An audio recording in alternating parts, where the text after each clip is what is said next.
How are we doing? Good. You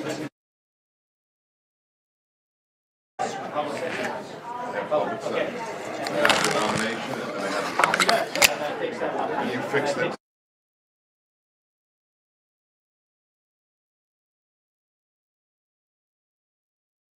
Afternoon.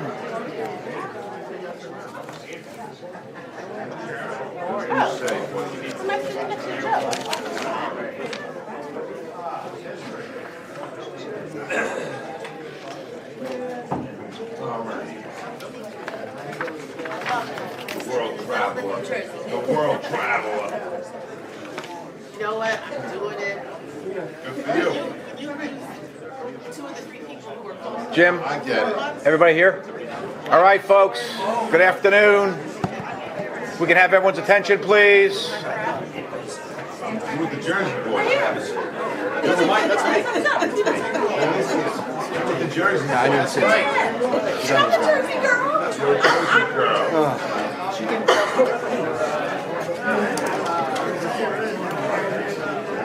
Good afternoon. If we can have everyone sit down, please. Thank you. Welcome to our December meeting. Everyone sit down, please, in the back. Jerry Keenan, last selfie. Did you get it? All right, not yet. Still working on it. All righty, good afternoon. We're calling this meeting to order. I note that for some of the participants are participating via video conference. Today's public meetings are also being live streamed from the Port Authority website. We will now hold a public meeting, starting with the Committee on Operations, which I will chair. We will conclude the public portion of today's meeting with the public board meeting. Today's meeting of the Committee on Operations is being held in public in its entirety. At this point, I ask the Secretary to advise those present and if there's any recusals. Thank you. The Committee on Operations is composed of Commissioner O'Toole, the Chair, Commissioner Linford, the Vice Chair, and Commissioners Kelly, LaBarbera, and McCabe. All committee members are present. In addition, all other commissioners are present. There are no recusals required. Thank you. I now call on Chief Development Officer Derek Utter and our Port Director Beth Ann Rooney to present an item that would authorize a lease supplement with Mar Terminal for its container terminal at the Elizabeth Port Authority Marine Terminal. Derek, Beth Ann.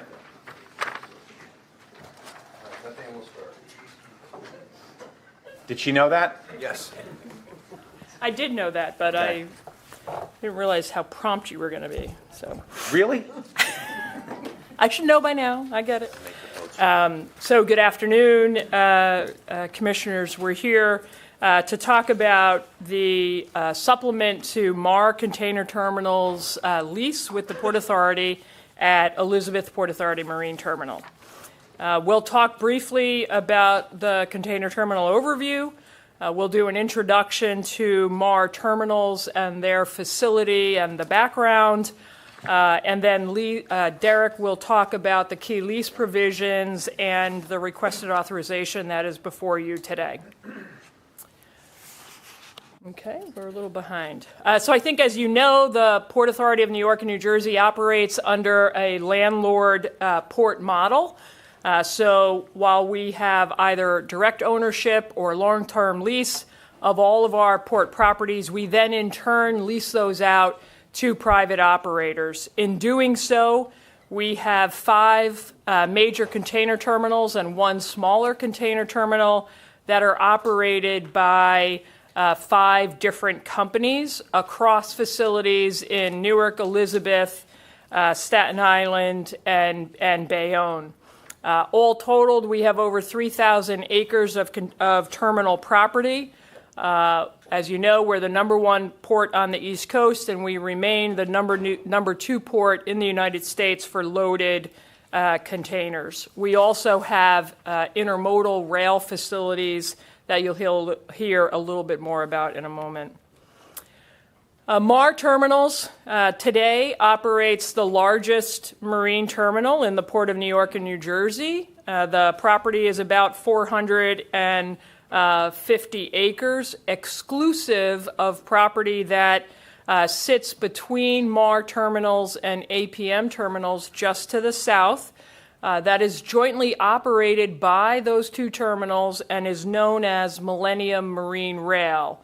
Millennium Marine Rail, MMR, was the first of what is now 4 on-dock rail facilities in the Port of New York and New Jersey, and is a joint venture, again, by those two terminal operating companies. In addition to acreage of the terminal, when we speak about terminals and the value that they provide, we also value the linear footage of berth and wharf space that they have. And MAR Terminals has over 10,000 linear feet of wharf infrastructure available. Their current lease with the Port Authority expires in 2030. MAR Terminals has been providing terminal operating services in the Port of New York and New Jersey for over 50 years. They were previously a family-owned company owned by the MAR family, a local New Jersey company. They're currently owned by Macquarie Infrastructure Partners, an infrastructure fund managed by Macquarie Asset Management. MAR Terminals today, as the largest terminal, currently handles about 35% of all of the container traffic in the Port of New York and New Jersey, and that equates to about 1.8 million lifts in full year 2024. MAR Terminals handles the Ocean Alliance, which is a consortium of several different ocean carriers that are calling our port, and they also service a number of independent ocean carriers. I'll now turn it over to Derek to talk about the key terms of the revised agreement. Thanks, Beth Ann. Derek? Great, thank you, Chairman and Beth Ann. So the terms of the agreement up on the screen here, I'll just briefly go through these. Very consistent with a similar lease agreement that we extended with APMT in March. So the lease will be extended by 33 years. It currently ends at September 30th, 2030. It will be extended until September 30th of 2063. And what will change, though, is a number of the financial terms. So we will receive consideration for this lease extension. In addition to that, rent will increase and will be based on a per container rate for each lift, and it will be subject to a minimum annual guarantee. In addition to that, we will shift the obligation to maintain and repair the wharf and berth infrastructure, which is currently a Port Authority asset and currently is maintained by us at our expense. 100% of that cost will be shifted to the tenant, and they will also take on the obligation to replace all of the wharf and berth infrastructure, which is about 60 or so years old. We have commitments to expand capacity and throughput throughout the lease term. These are demand-driven, so as demand for cargo increases, they will have an obligation to expand the capacity at the terminal site. And then lastly, we have what we call windfall protection, meaning that if there is excessive container storage revenue beyond a threshold, we would share in that as well. Beyond the financial terms, there are a series of other what we call non-financial provisions, things like alignment with our sustainability goals and our commitment to be net zero by 2050. They will assume those same obligations and make commitments to electrify some of the material handling equipment and to use solar and those sorts of things. We will also have minimum key performance indicators that they report to us and we are able to track. And we will have obligations related to safety, security, trucker experience, and innovation, which really means that we will align around some of our common goals. Where we have important initiatives, we want them to be 100% bought in and tied into those. So that's the essence of the agreement. The request today is that we will ask the board to authorize the lease supplement and related documents with MAR Terminal and Macquarie, the owner, through this existing lease. Derek, quick question. First of all, excellent job. We've been at this for a while. You talk about a pattern, so we're talking about a pattern. Just walk us through when you say you have a pattern in terms of the negotiations and they fall within a certain parameter and scope that we anticipate all of our partners will follow. Yeah, so just going back to this slide, you'll see that you may remember that we've had a history of negotiating new container terminal deals to modernize the deals to what we would say are more market terms. So first in September 2023, then we brought to you what was a consent for a change of control when CMA, the French shipping company, bought Port Liberty. There's 2 terminals here in Bayonne and Staten Island, and we modified the lease terms there. Separately, 6 months ago or so, actually it's March of this year, so a little longer, we entered into an agreement to both apply those same terms, the higher rent, the obligation to take on wharf and berth, and all of those things. In addition to that, we had a lease extension with APM, and they gave us consideration for that through a series of upfront payments. For MAR, we are following that same pattern. So we believe that by completing these transactions, we will have 4 of our 5 terminals, container terminals, with modernized leases. And in terms of, you described the wharf and berth as being assets, they're also a liability in terms of having, in terms of financially, at some point they're going to have to be resurfaced, redone, reconstructed, so to speak, which was our obligation up until this moment. That's right. So most of the wharf and berth structure is our obligation, meaning that and many of these were built about 60 years ago, so they're coming up on the end of their useful life. It's sort of like a bridge at the end of its useful life. It needs to be replaced or dramatically rehabilitated, and we've negotiated that they will replace this lock, stock, and barrel over the life of their lease. Right. Thank you. Any questions or comments from the commissioners? Yes, Commissioner Comment, if I Helmy. may, to piggyback off of you, Chairman, I just want to publicly acknowledge and congratulate Derek, Beth Ann, and their teams. This was a challenging back and forth on the renegotiation, and the outcome is not only positive, but it allows us to reinvest in our assets. So thank you. Any other comment, question? Motion, please. Move it forward. So moved. Have a second? Second. Any objections? Hearing none, the motion's passed, and we'll see at the public portion. This concludes our Committee on Operations. Thank you, Derek and Beth Ann. All righty, good afternoon. The board meeting of the Port Authority of New York and New Jersey and its component units is now being called to order. Today's in-person meeting is also being held virtually via video conference, with the proceedings live streamed from the Port Authority website. Earlier today, the nominating committee, the Committee on Finance, the Committee on Capital Planning, Execution, and Asset Management met an executive. Their reports will be filed with the official minutes of today's board meeting. The commissioners also met an executive earlier today to discuss matters related to security or public safety, matters related to personnel or personnel procedures, matters involving ongoing negotiations or reviews of contracts or proposals, and to discuss and act upon matters related to the purchase, sale, or lease of real property where disclosure would affect the value thereof or of the public interest. Today's meeting is the agency's annual meeting for 2026. Under the bylaws, officers are elected at the annual meeting, and as such, the nominating committee met an executive prior to this meeting in connection with the election of officers. Commissioner LaBarbera, as chair of the nominating committee, may we have your report? Good afternoon, Mr. Chairman. Yes. In accordance with the bylaws of the Port Authority of New York and New Jersey and each of its 3 subsidiary corporations, the Port Authority Trans-Hudson Corporation, Newark Legal and Communications Center, Urban Renewal Corporation, and New York and New Jersey Railroad Corporation, the nominating committees met in executive session prior to today's meeting in connection with the annual election of officers. On behalf of the nominating committees, I desire to report that at the meetings held earlier today, in accordance with the relevant bylaws, the committees, by unanimous action, underscore unanimous, submit the nomination of Kevin J. O'Toole for election to the office of chairman, Jeffrey H. Linford to the office of vice chairman, and Richard Cotton for the election of executive director of the Port Authority and president of each of the 3 subsidiary corporations. Further, by unanimous action, the committee also submits the following nominations as officers of the Port Authority of New York and New Jersey: James E. McCoy as secretary, Amy H. Fisher as general counsel, Elizabeth M. McCarthy as chief financial officer, Daniel G. McCarron as comptroller, and Shireen N. Keller as treasurer. Before I ask if any of the committee members wish to make a statement concerning this proposal, I would like to make a statement, Mr. Chairman. I would like to say, first, as the chair of the nominating committee, let me congratulate you on the confidence and support that you've just seen in this report of your leadership, Executive Director Cotton's leadership, and all of the elected officers' leadership.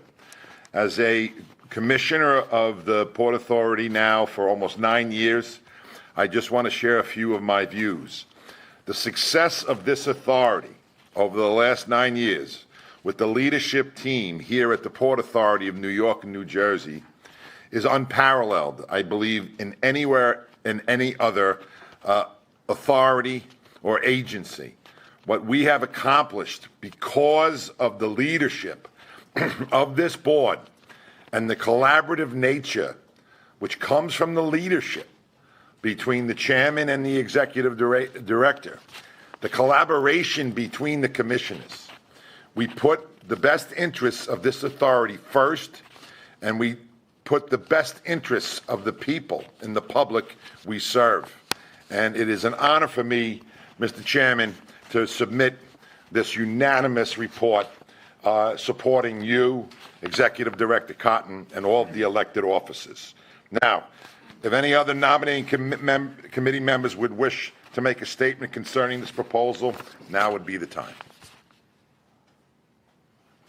Hearing none, Mr. Chairman, this concludes my report. Thank you very much, Commissioner LaBarbera. I think I counted 4 times you said unanimous, I think.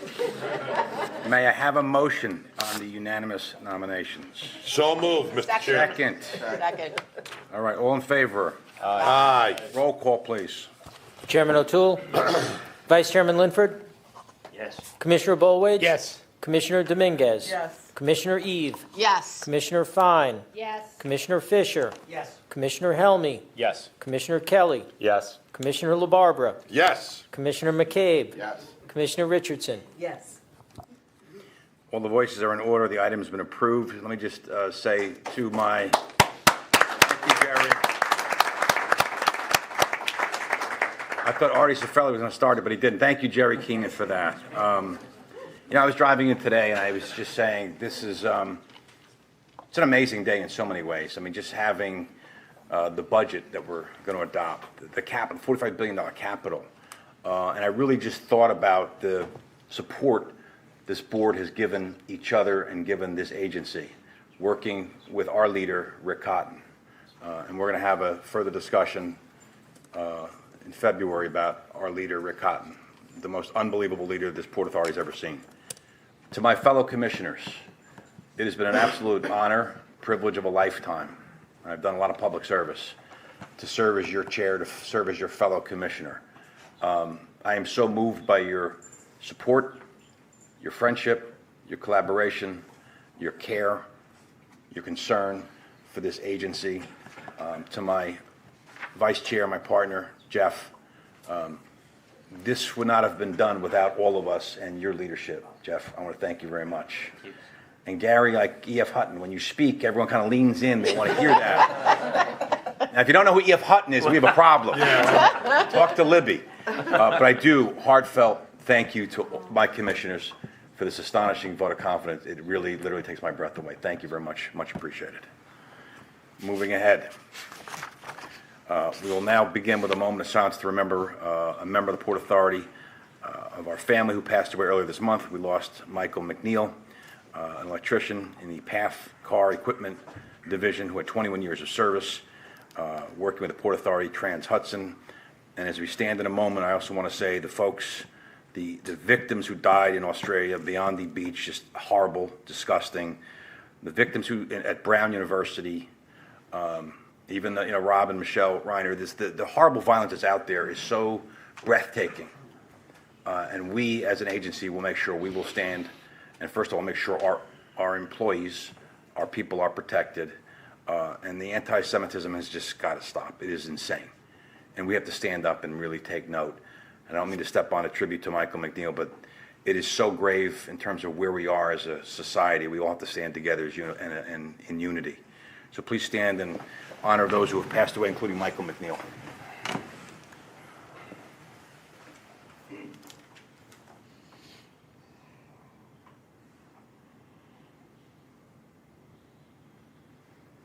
Thank you. At our November board meeting, the board authorized a public comment period and a series of public hearings to solicit comments from the public on the proposed 2026-2035 capital plan.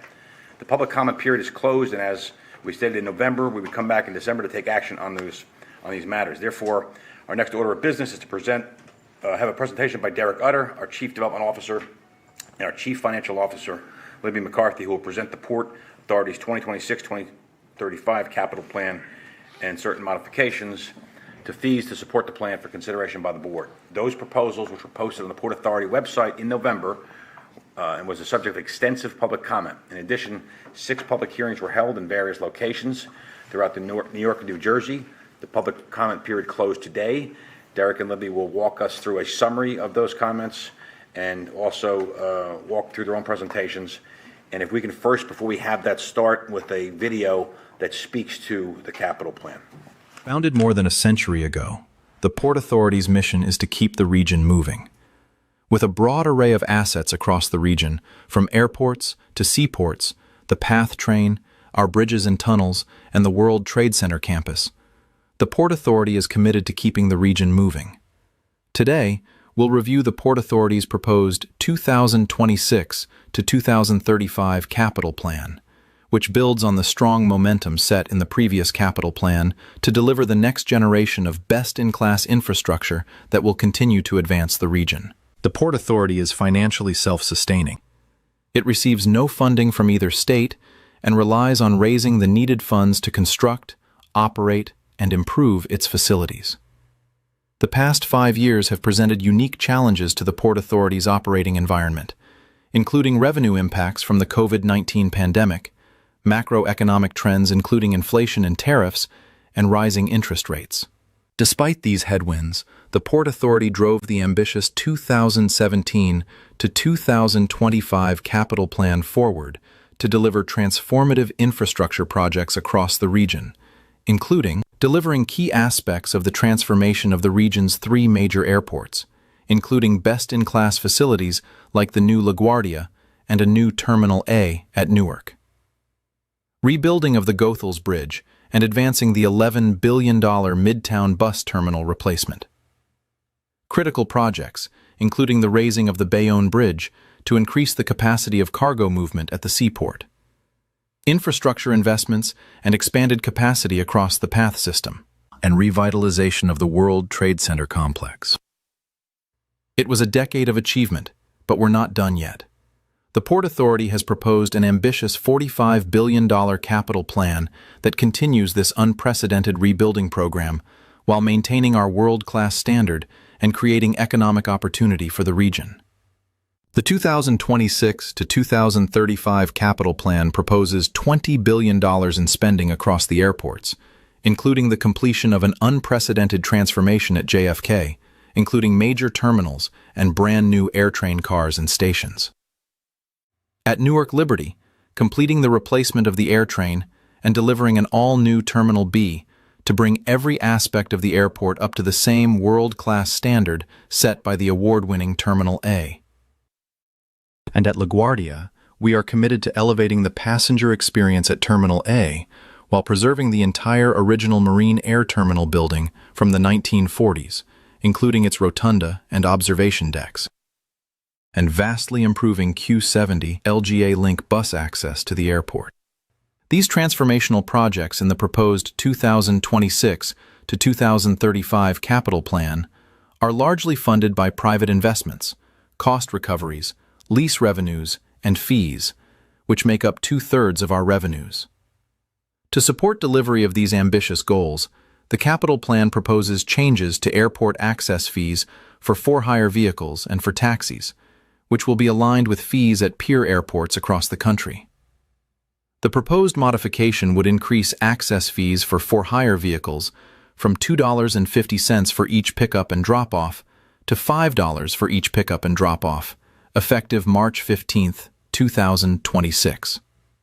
The proposed modification would also increase airport access fees charged to taxis, which are currently $1.75 per pickup.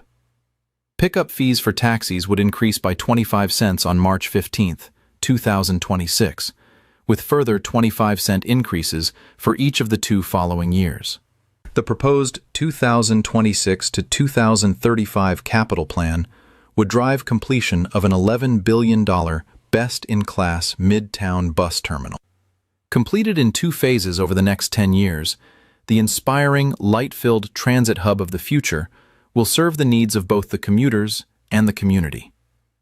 To provide important support for the cost of building, operating, and maintaining this world-class facility, the 2026 to 2035 capital plan proposes updated carrier fees charged to bus companies operating at the Midtown Bus Terminal.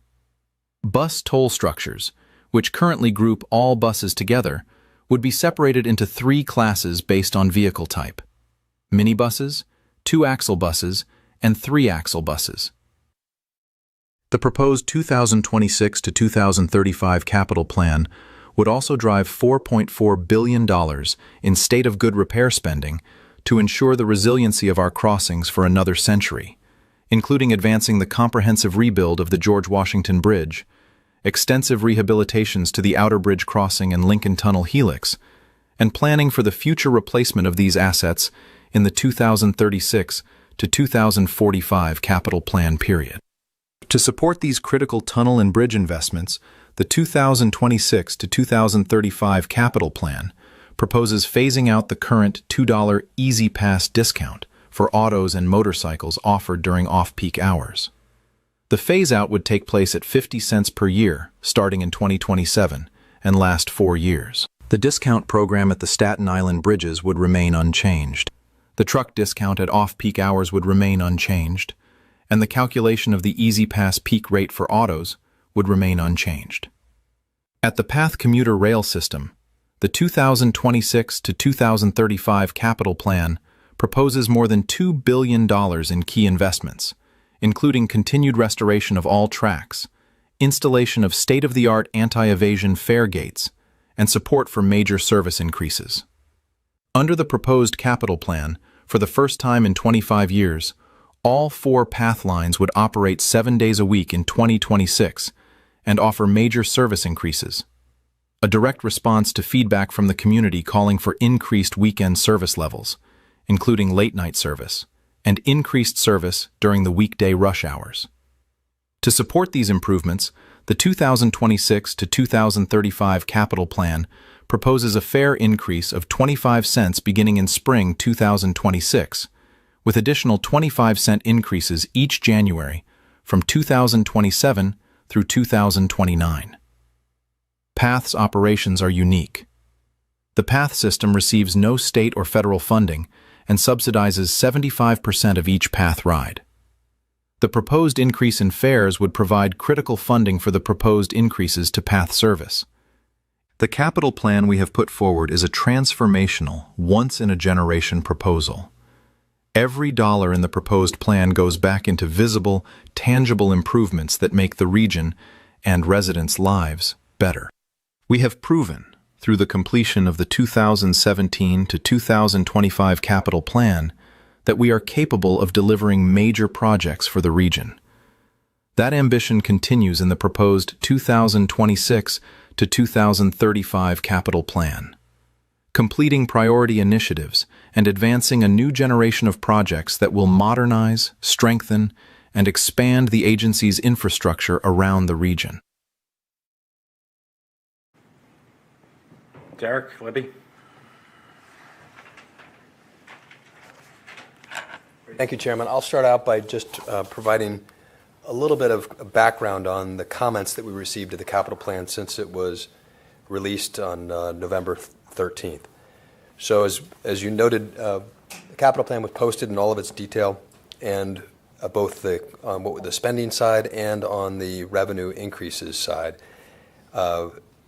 just a little over a month ago.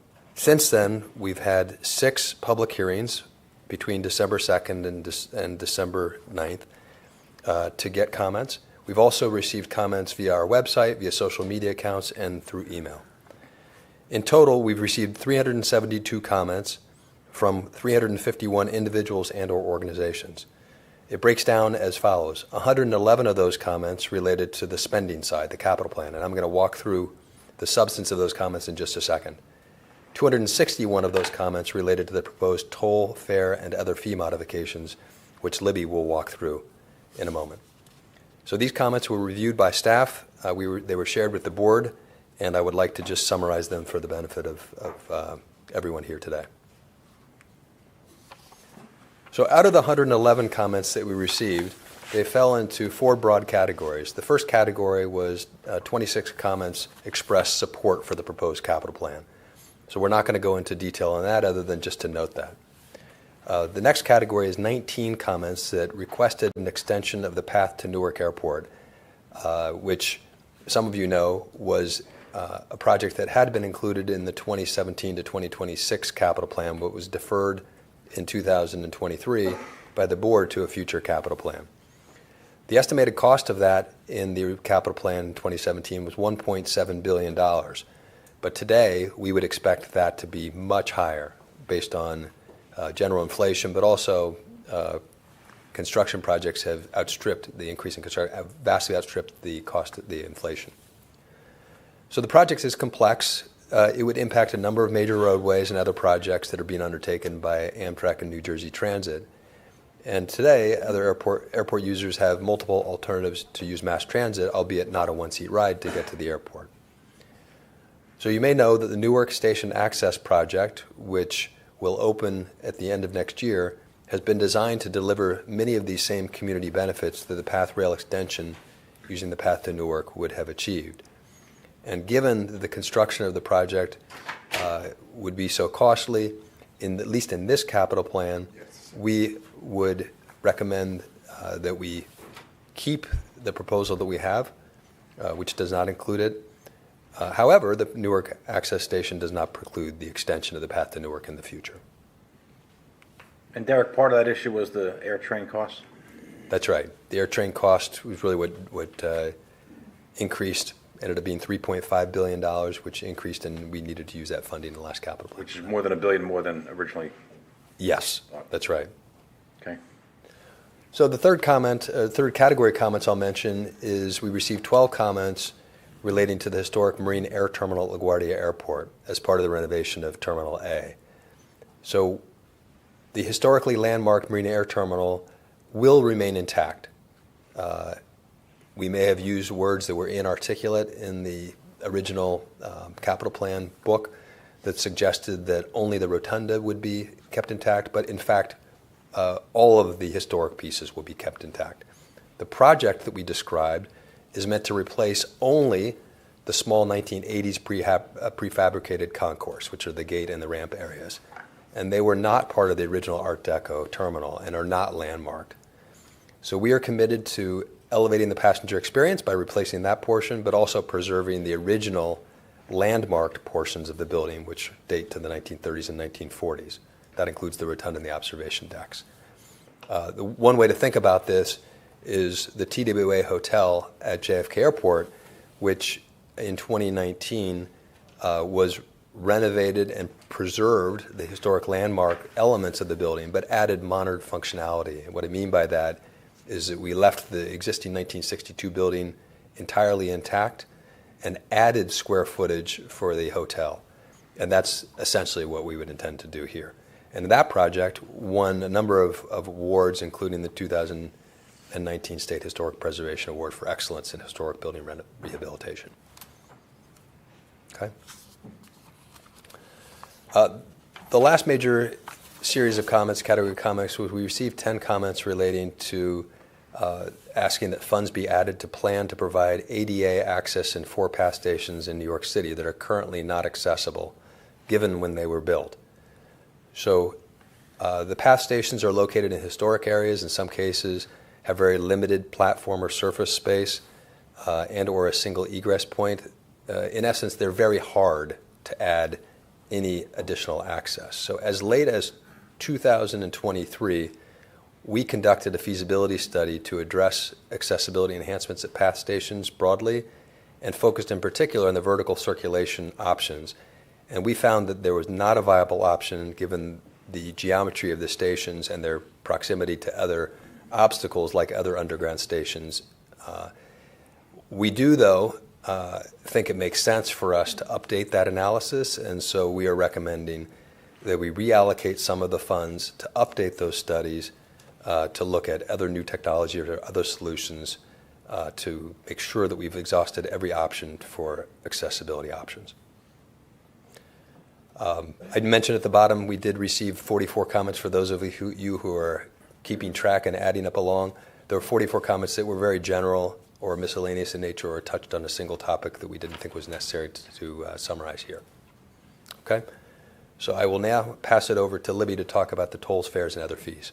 Thank you, Derek. Libby? Thank you, Chairman. So in addition to the comments that Derek referred to with respect to on the capital plan, we received 261 comments in two broad categories. So the first being on the package of tolls, bus terminal fees, and path fares that were laid out in the video. We received 72 comments. Those comments were all in opposition of the proposed modifications, and really categorized those concerns and opposition into three broad areas. One, a view that commuters should not bear the costs of the capital plan projects. Two, that the proposed increases in the path fares specifically were not commensurate with the increases in the service that's being proposed. And then that the level of the increase in the bus tolls and bus terminal fees was high and may discourage bus ridership in the future. As we evaluated this, we looked at sort of how this whole package was put together, and recall that as we went through it and thought about it, the construction of the new Midtown bus terminal, the $11 billion bus terminal, has long been a sought public work to address the needs and asks of both the bus commuters and the community around the facilities. As the video noted, the Port Authority is self-funded. It does not receive any tax revenues from the states of New York and New Jersey, and it generates its revenues from the users benefiting from the utilization of its facilities, with 2/3 of those revenues coming from non-toll and non-fare sources. The costs of operating the path system and the bus terminals have increased significantly in recent years, and both of those facilities operate at a substantial operating budget. So in looking across all of these factors, we know that we have to continue to balance our sources with our uses. The toll, fare, and fee increases that were proposed are necessary for us to be able to deliver on those service increases and the critical capital projects that are in the proposed capital plan for the interstate transportation network. With respect to the ground transportation access fee, we received, through the date of the memo that we sent you summarizing all the comments, we had at that point 159 comments related to the airport ground transportation access fee. Since that date, we've received 6 additional comments. All of those are in opposition to the proposed modifications to that fee. Those concerns that were expressed came about in really 4 broad categories. One was a concern about the fact that the proposal has the for-hire vehicle fee being increased in one step from $2.50 to $5, as opposed to the taxi fees are being phased in over 3 years. There's another concerns raised about the differential between the fees charged to taxis and versus for-hire vehicle fees. A third on the lack of the differential of fees charged between app-based rides versus scheduled black cars. And then the final comment related to just by nature of the proposal, the added overall cost of transportation to the airport that may impact demand for drivers. Again, in looking at this, a lot of thought went into the proposal. So just to put it into perspective, the modifications to the fees that were proposed align the Port Authority's fee structure with national practices. The access fees are standard at major U.S. airports nationwide.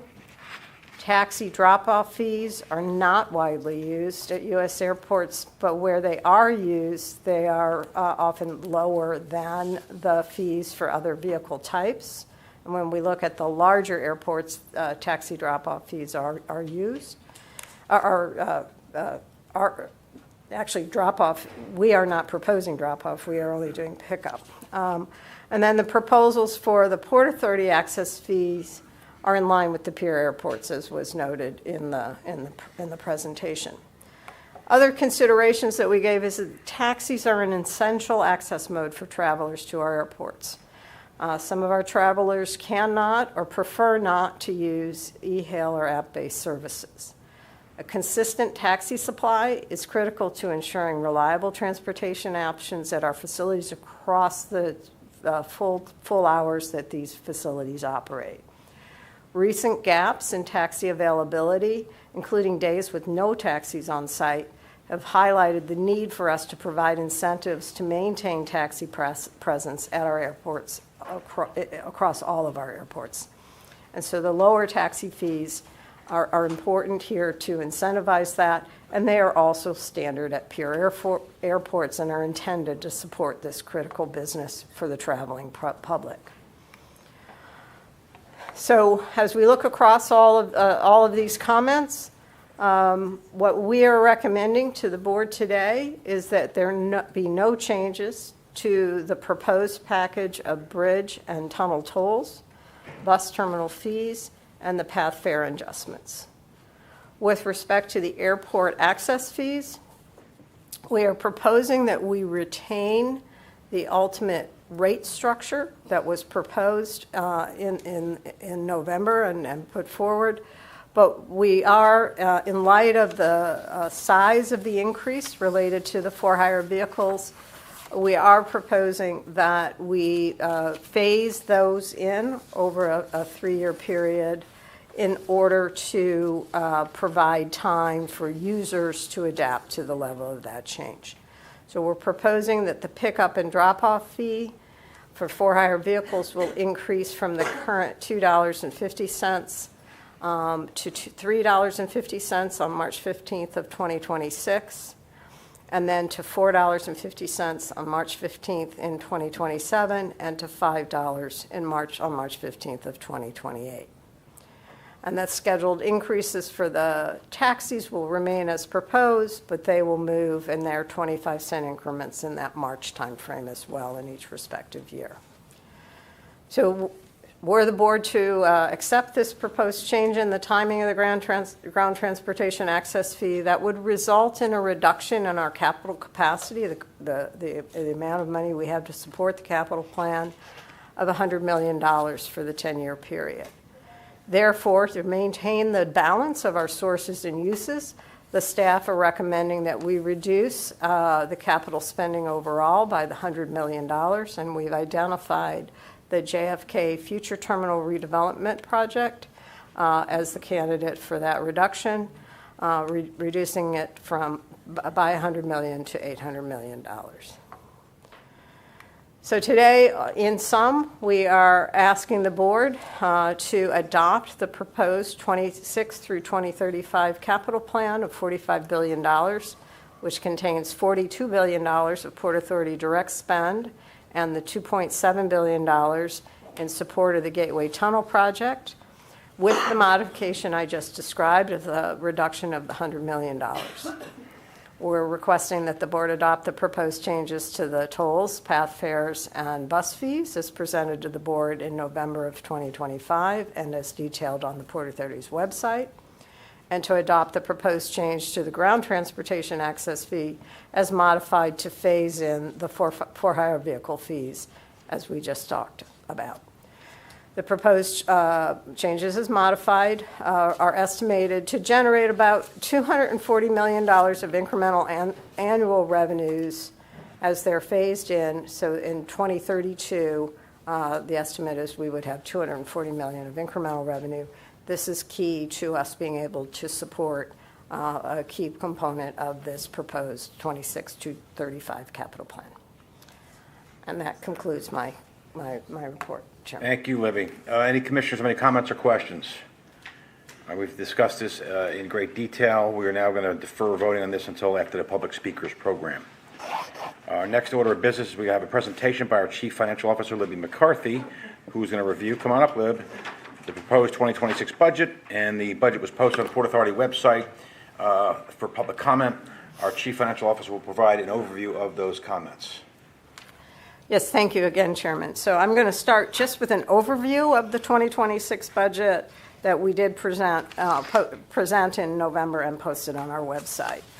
So just again to frame what we were planning for as we put together this budget, we are expecting robust activity at all of our facilities in 2026.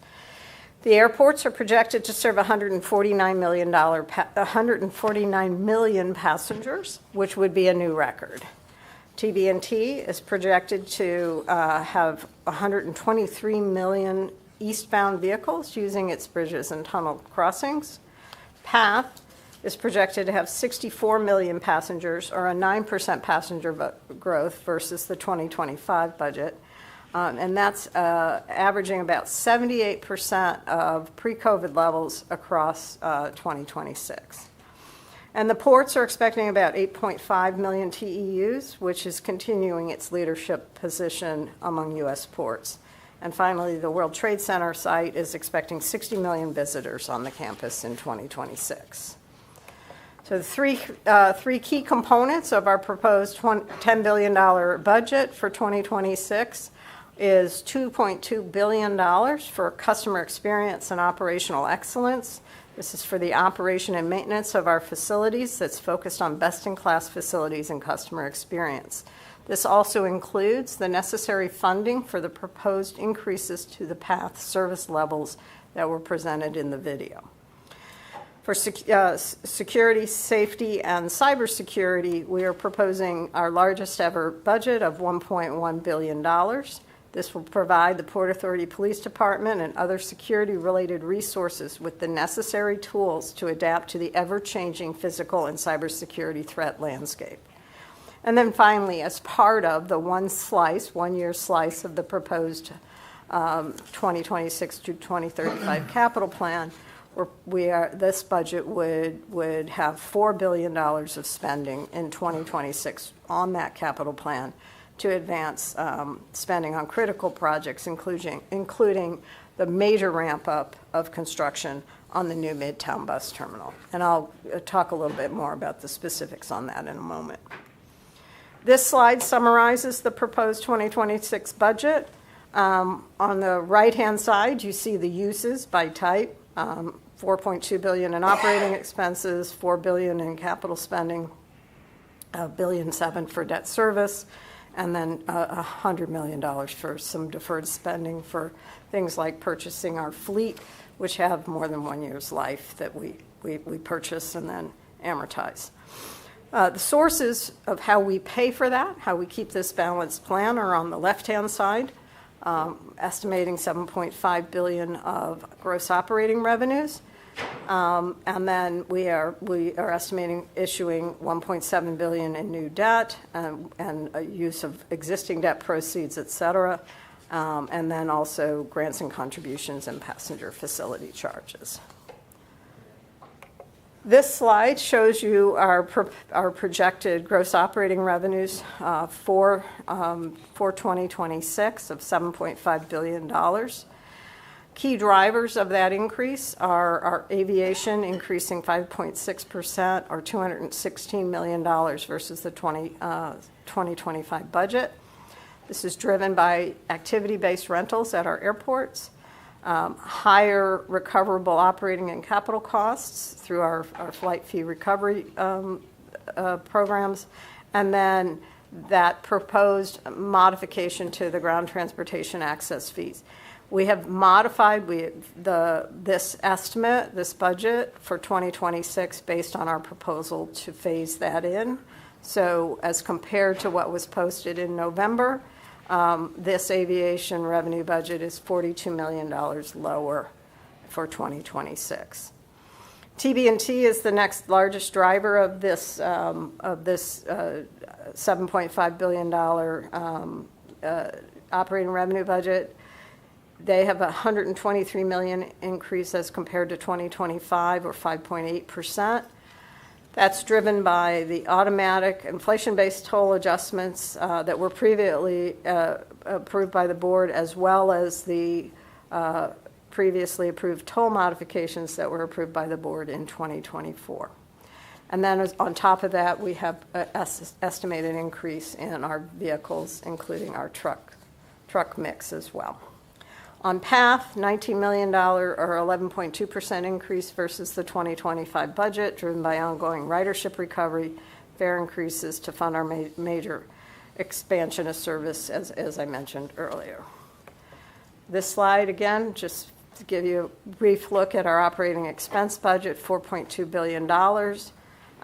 This includes an inflationary growth factor of 3.4%.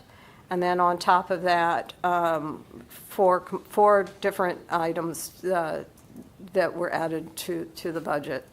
The PATH service enhancements, $19 million. Certain costs that are funded by other sources, where we have the expense and another party, we have a revenue that matches it, and they're funded by a third party, so we put those in. We have temporary support for our major capital projects, like traffic management that is critical at our airports for keeping those airports operational during the major construction. And then because our city rents that we pay to the City of New York and the City of Newark for our airport and port facilities are driven by our revenues, because our revenues are higher, that rent number goes up. So when you add all of this together, the proposed plan would be $4.2 billion, or 4.2% over the 2025 budget. This slide shows you the capital spending by department. As you can see, the largest bulk of the spending proposed for 2026 is at the airports, and that's for the substantial completion at JFK of the redevelopment programs, with the expectation of the two of the new international terminals opening in 2026. Major construction activities that started to ramp up at the end of this year on the AirTrain at Newark. And then the other large increase you'll see on this slide is in the TB&T, and that's the ramp up of construction at the bus terminal. And finally, this slide is our estimate of our debt service in 2026. And that is the summary of the total budget. So let me get to the public comments. We ran the public comment period in the same process as we did for the capital plan and the proposed revenue initiatives. And so through that process, same process, we received 30 comments. 17, over half of those comments, were in support of the PATH service enhancements that are proposed and funded in this plan. 9 comments requested that we consider further improvements or increases to PATH service. And then 4 comments requested that we consider elimination of the fares for the air trains at JFK and Newark.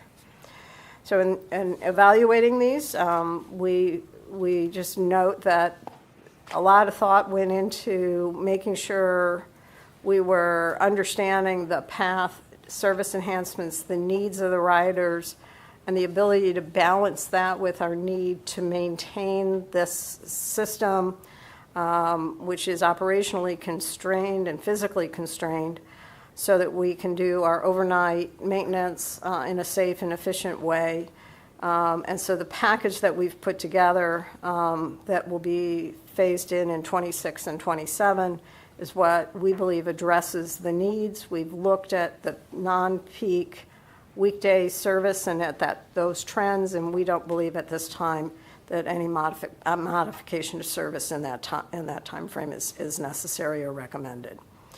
With respect to the request that we consider the elimination of the AirTrain fares, this proposal and this budget does not in any way propose modifications to the manner in which the AirTrain fares are determined. The fees are a necessary part of funding that critical service. which also operates at a deficit. So we do not, at this point, recommend any modification to the AirTrain fares.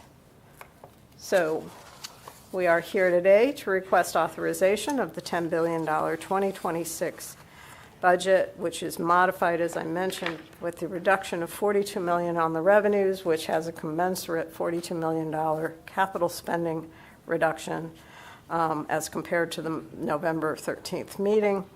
And this would be the components: $4.2 billion for operations, $4 billion for capital, $1.7 for debt, and $0.1 for deferred spending. Thank you, Libby. Any comments or questions from the commissioners here? All right, we're going to save this until we hear from our speakers. Now, before we hear from our speakers that have signed up, we have actually 10 plus a video. We're going to hear from our Executive Director, Rick Cotton. Please provide your monthly report. Thank you, Mr. Chairman. I am, for the purposes of today, I think we have agreed on limiting speech making. This is my, at least by all odds, this is my final meeting of my tenure as Executive Director. But what I'm going to do is stick to the basics. I'm going to report on the activities of the agency for 2025, and the message that I hope to convey is that the agency is performing at a very high level. It is doing, not talking, and I believe that is one of the real strengths of the agency. So let me get to 2025. Once again, the agency has continued our work of turning promises into progress, into concrete and steel, into new terminals, safer bridges, more reliable trains, a more competitive port with a drastically improved business model, and a more vibrant World Trade Center campus. Thank you to the nearly 8,000 members of the Port Authority workforce, and I'll come back to this, including the 2/3 of our workforce who are represented, and the leaders of the 23 unions that represent them. To our employees, as I review the accomplishments of 2025, we are only able to make this progress because of your commitment to getting things done. Let's take a quick look at the highlights of 2025. For aviation, 2025 was another banner year. Our airports handled record numbers of passengers while we were effectively rebuilding them in real time. Particularly at JFK, the $19 billion transformation of the airport into a new world-class gateway to the region raced forward. But in addition to the magnificent progress on the massive construction of 2 major new world-class international terminals, and a whole new simplified roadway network, the JFK team once again actively and professionally managed the traffic and avoided any major operational disruptions to the airport. Quite extraordinary. At Newark Liberty, we managed through FAA equipment issues and controller staffing shortages, including delivery of a major runway rehabilitation project. Now looking at the bigger picture, under construction at Newark Liberty, and I'm emphasizing under construction, not under discussion. Under construction at Newark Liberty is the $3.5 billion AirTrain replacement project.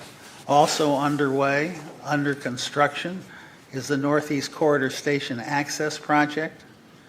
This project is finally righting a long-standing wrong for the communities around the airport. And perhaps most importantly, we have now published the Newark Airport Vision Plan. We have awarded the planning contract for the new Terminal B, and will today formally include the construction of a brand new Terminal B in our coming 10-year capital plan. With today's adoption by the board of the capital plan, we are truly on our way to a world-class Newark Liberty. At LaGuardia, the once worst in America airport continued to be recognized as among the best, including being named in 2025 as the best airport in the United States by Forbes Travel Guide for the second year in a row. What an achievement, and what a contrast with 10 years ago.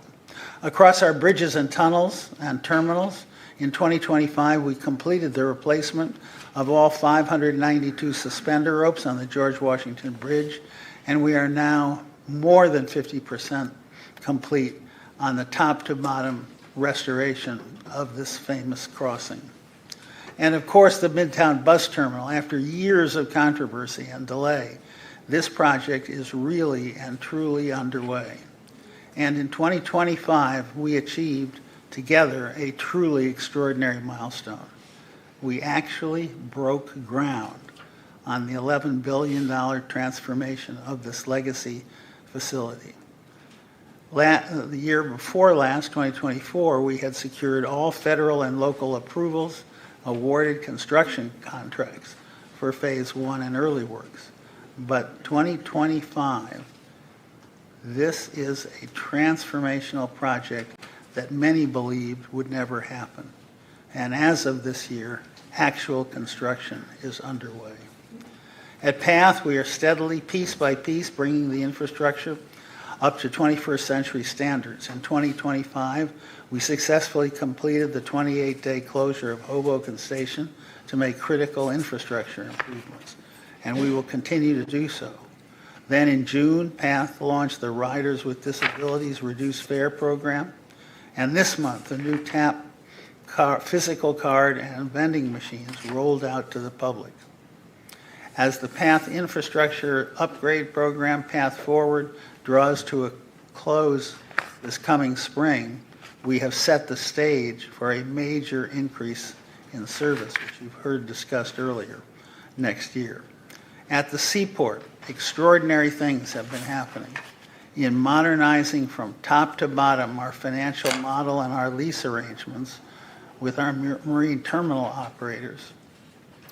This systematic project to establish an extraordinary structure of our marine terminal leases took two key steps forward in 2025. You've heard the structure described by our Chief Development Officer. But we announced, actually, a landmark 33-year lease extension with APM Terminals, and now, today, announced the second lease agreement with our largest terminal operator, MAR Terminals. On top of that, the Port of New York and New Jersey, from an operating perspective, was the second busiest seaport in the nation and even hit number one in some months. At the World Trade Center, 2025 was about bringing the campus fully to life. Among major activations, we hosted successful watch parties for major sporting events, showcased outstanding public art, and continue to host smorgasbord on seasonal Fridays. The agency's efforts have turned the World Trade Center into a true gem of Lower Manhattan with 60 million visitors annually. It probably does not get as much credit as it deserves. We also continued our ambitious agenda across agency priorities. Our program to encourage our prime contractors to reach out to local and small businesses in our contracting program to assure that we focus on achieving our sustainability goals and to assure that our continued pursuit of innovation and cutting-edge technology continues apace.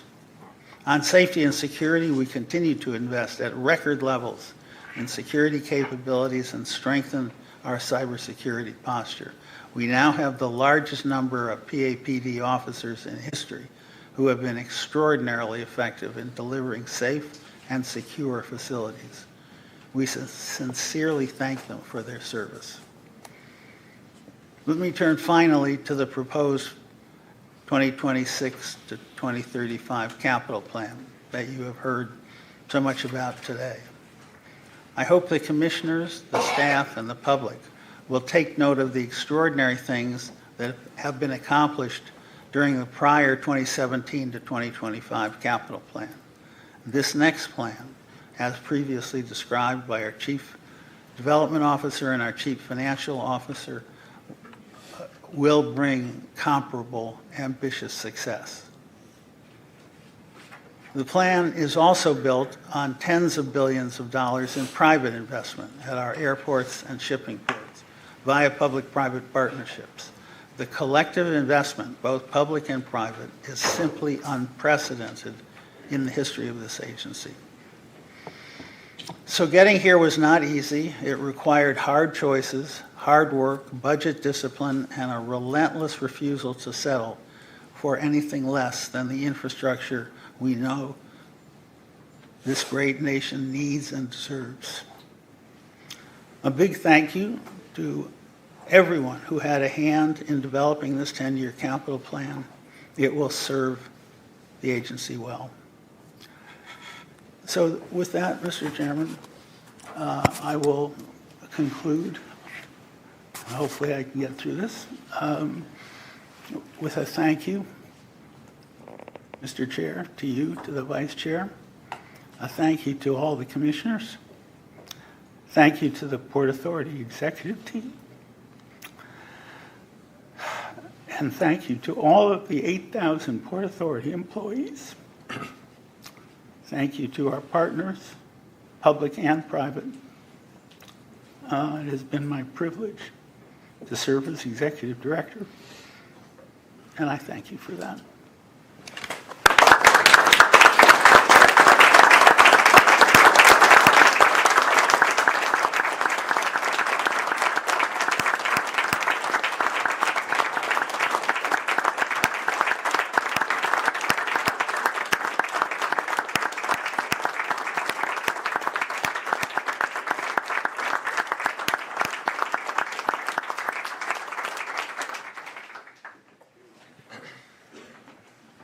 Like in the movie Jerry Maguire, you're not going to make us cry today. Just so you know, we're going to save that for February 2nd, 5th rather, 5th.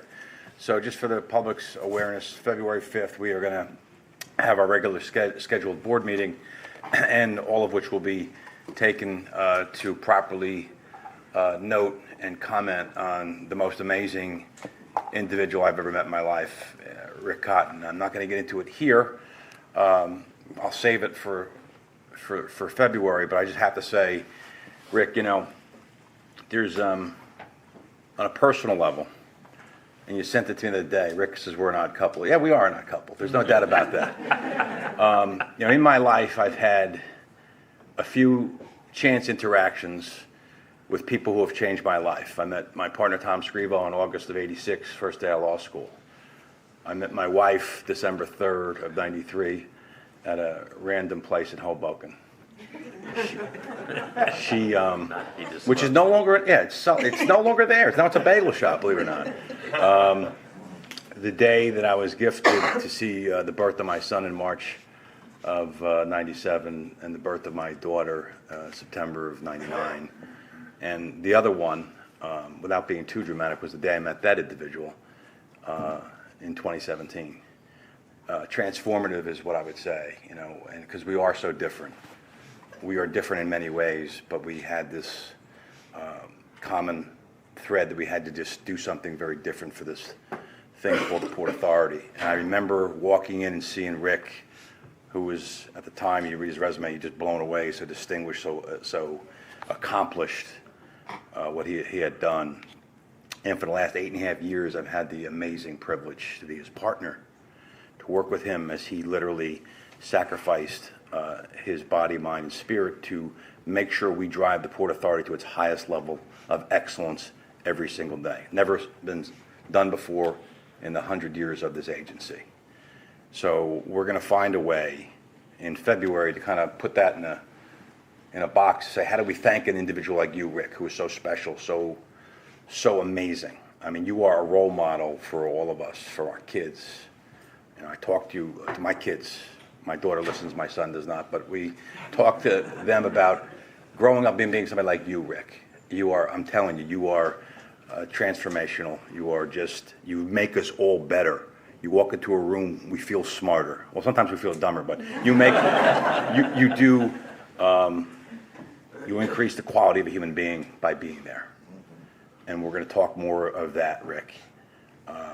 This place has been set on a pathway because you have been the captain of the ship. Now we have a capital plan for $45 billion, which is going to allow that pathway and that journey for the next 10 years. And here's, for us to succeed, this is to the 8,000 employees, is we're going to do one thing.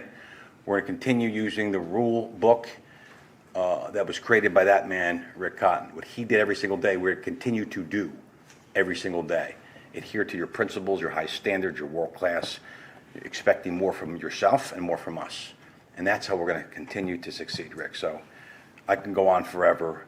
We're going to save it for February 5th. And I do tell the Port Authority employees who are listening, we're going to find many ways to honor Rick, and we're going to do that. We got some ideas, but if you have anything special, I want you to talk to or call James Allen in communications and send some ideas, because we're just going to think about things to celebrate his spirit and what he's done. So, Rick, as a partner, as my friend, thank you very much. You're an amazing human being. Thank you.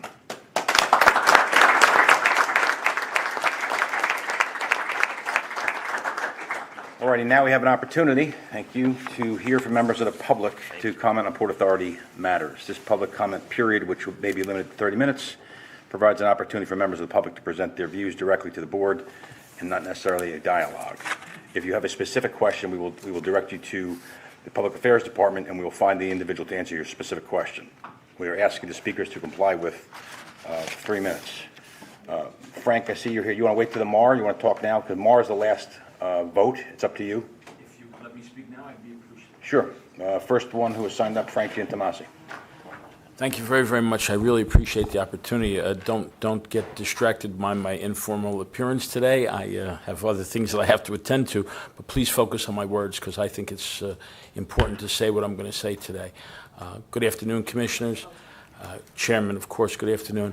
Executive Director, I want to join in the comments that have been made. I'm going to miss you, we're going to miss you, and you've done a great job here. Why do I stand up here today? You know, everything culminates at the Port Authority in the board meetings. But I had to stand up and tell you from the trenches, from the negotiation sessions, from the debates, from the dialogues, what an incredible team you have. And I want to make that clear, not just to you, but to the public today. I have participated in the earnest and incredibly diligent negotiations on the MAR lease, and talking about complications and talking about things that are sometimes difficult to understand and far-reaching into the future. We're talking about the MAR extension. And what your team has done is second to nothing. I start with Peter Simon. Not only is he an incredibly valuable guy, but I mean, he destroyed his leg in the middle of this, and he never stopped taking calls, and he never stopped participating. And I have to personally say, on behalf of MAR, not only thank you to the commissioners, but thank you to Peter Simon. Of course, Beth Ann, an expert like no one else has. You have a gemstone there. And then Derek Utter. That man is like steel in his rigidity and his dedication. Is that a compliment or? You take it as it lays, sir. We love Derek. I have no greater respect for him, and guess what? If he retires from here, I would hire him to be my CFO at my business in a heartbeat, because he is really incredibly talented and dedicated. But my final comment is just to let the commissioners and the public know that you have a steward here that is incredible, and that is Kevin O'Toole. I do know Kevin for over 30 years, and I will tell you his even-handed, continuous pressured approach to making sure that good government, good business exists at the highest level is something that I'm happy to participate in, and that you should all be aware of and be proud of. So on behalf of MAR, I thank you for your attention. I thank you for your dedication. But your team, led by the chair, led by the executive director, Beth, of course, I said Derek, and the hobbled but able Peter Simon. It's really incredible, and I really appreciate you letting me speak, sir, and thank you for the effort today. Thank you, Frank. Thank you Very much. Appreciate it. Charles Burton. Charles?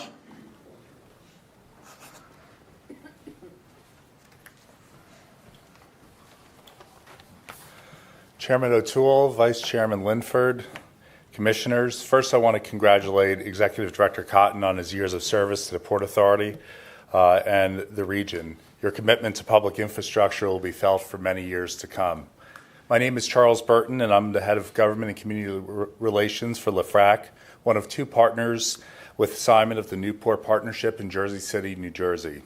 Newport owns, develops, and manages a 300-acre master plan redevelopment site in the northeastern part of Jersey City along the Hoboken border and the Hudson River waterfront. The neighborhood is home to 20,000 residents and millions of visitors to the Newport Center Mall and 2 on-site hotels.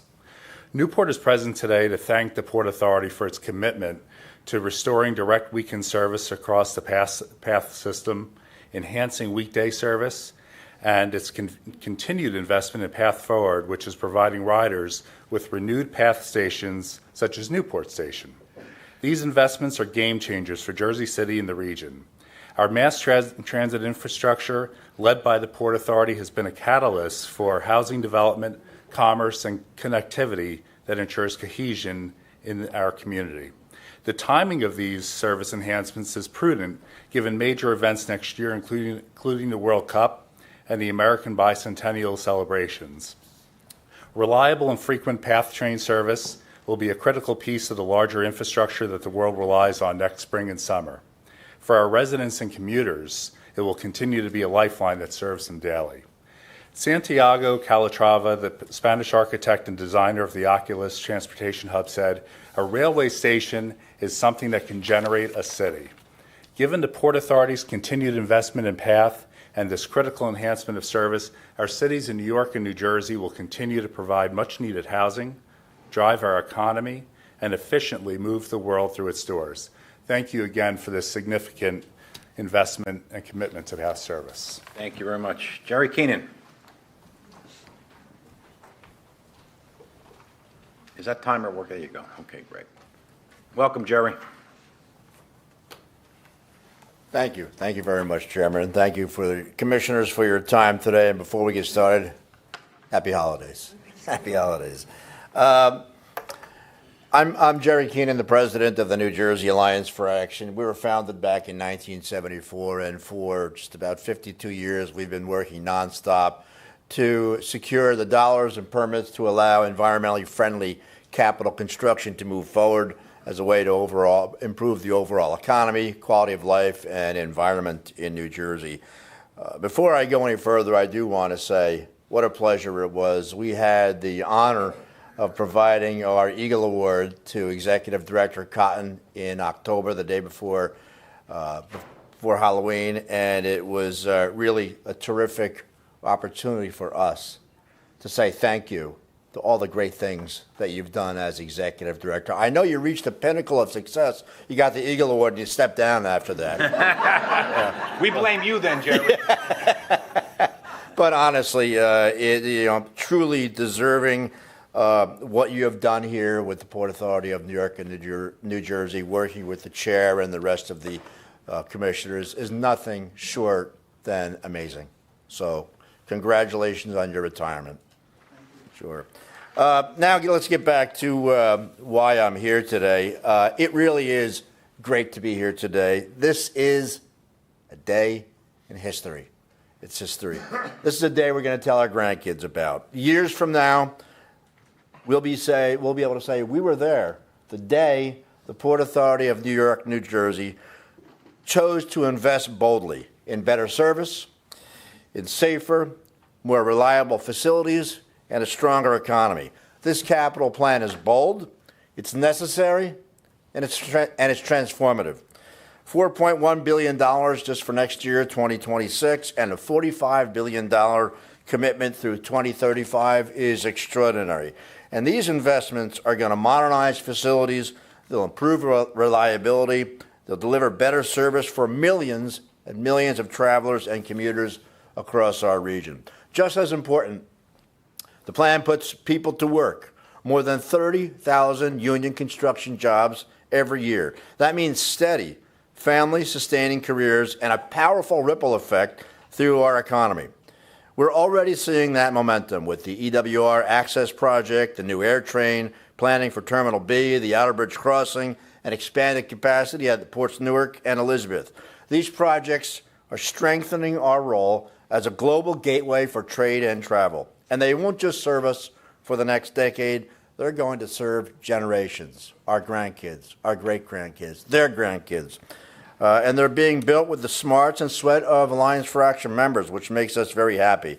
They'll represent progress you can see, touch, and depend upon. So the Alliance for Action stands proudly with you today.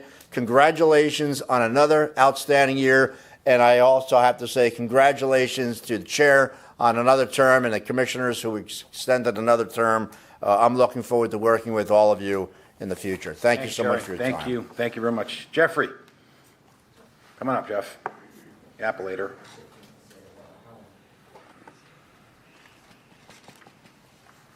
Phil? All three? Good afternoon, Mr. Chairman, Board of Commissioners, and Executive Director. My name is Phil Jensen. I'm the Vice President for Worldwide Flight Services at JFK, and I'm the past President and current board member. Our purpose of being here today is to introduce the JFK Chamber of Commerce to the Port Authority and the Commission to allow you to understand what our organization is and what we do and what our contribution has been at Kennedy Airport.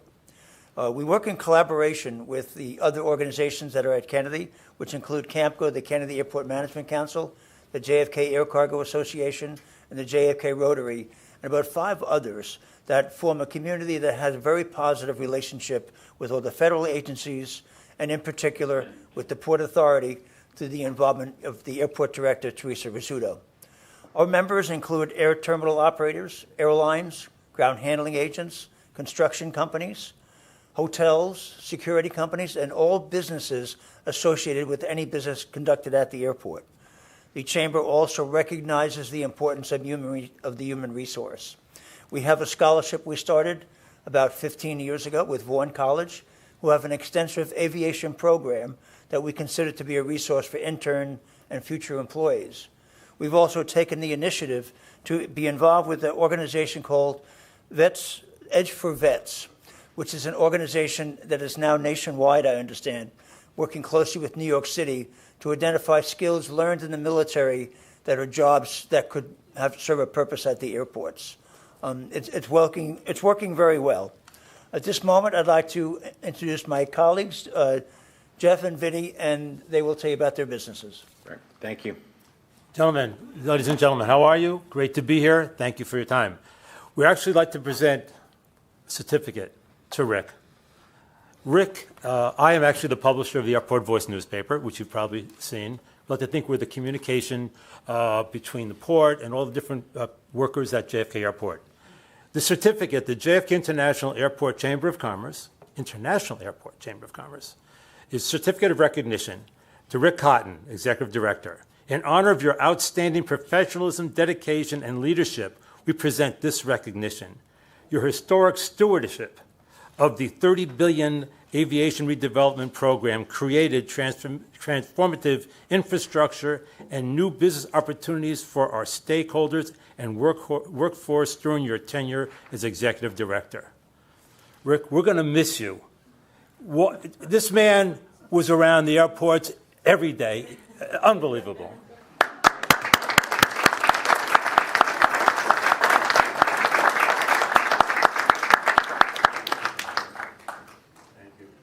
Thank you. And this is Vinny. Hey, Vin.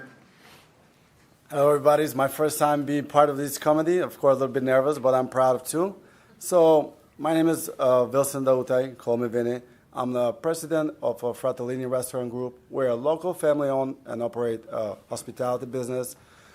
We manage TWA Hotel Food Hall from day one, and we stick around during COVID era.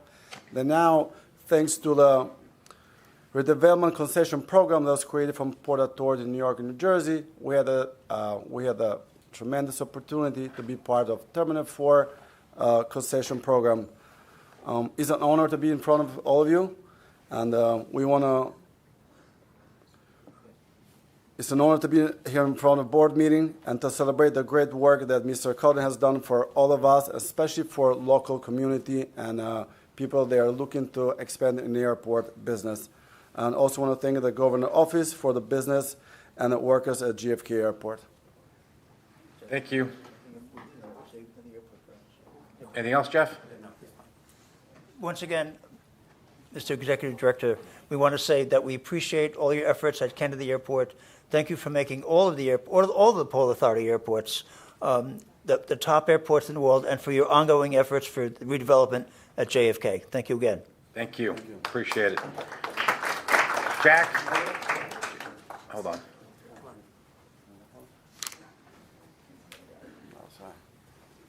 Jack, come on up and we'll wait for them to finish the picture. Thank you. 3, 2. One more. 3, 2. There you go. That's nice. Welcome, Jack. Thank you. Thank you, fellas. Good afternoon, Mr. Chairman, Commissioners, Executive Director Cotton. Thank you for crossing the Hudson for this final meeting of the year. My name is Jack McKee. I'm here with Hudson County Complete Streets, campaign organizer for a better path. There's so much activity. I'll be as brief as I can on each point. Congratulations to the new nominees for the board, whether they accepted or declined. It's evidence of their community-oriented thinking. To Executive Director Cotton, I will save my long-form nice comments for the 4th, but thank you. I did my research into you, and you've been everywhere and done everything. If someone told me a year from now you've got America's top cooking show or something like that, I'd believe it. And I admire what you've done, so I appreciate your service. And I was just thinking back to one of my first comments, which was like, we need a vision and a desire to do it. You were probably thinking like, yeah, I've had that for years. And you really demonstrated it with the capital plan that's concluding and this coming capital plan. It's a lot of vision, so thank you. Regarding those proposals made in November's board meeting, the capital plan, the 2026 budget, I and Hudson County Complete Streets are in support of them. The capital plan, we support that. 2026 budget, including the increased path service, so we support that. The fare increase, we support, but we strongly encourage you to enact a fair fares program to offset the rising costs for those who are in need. EWR extension for PATH. We understand that it is not on this capital plan. However, we ask that you prioritize that even if there is no groundbreaking, meaning ensure that the space is left aside. I know that has been stated is the case, but work with us just to provide a little evidence and ease our worried minds that at the next capital project there will be a spot ready for PATH extension. And with the big capital plan projects for PATH, particularly the uptown tunnels, waterproofing, whatnot, I heard you saying that you have explored ADA accessibility, but with those projects, with the roof project at Journal Square, everything there, let's, as you have done as a board, maximize what's possible, because a tunnel refinishing is a once-in-a-century opportunity.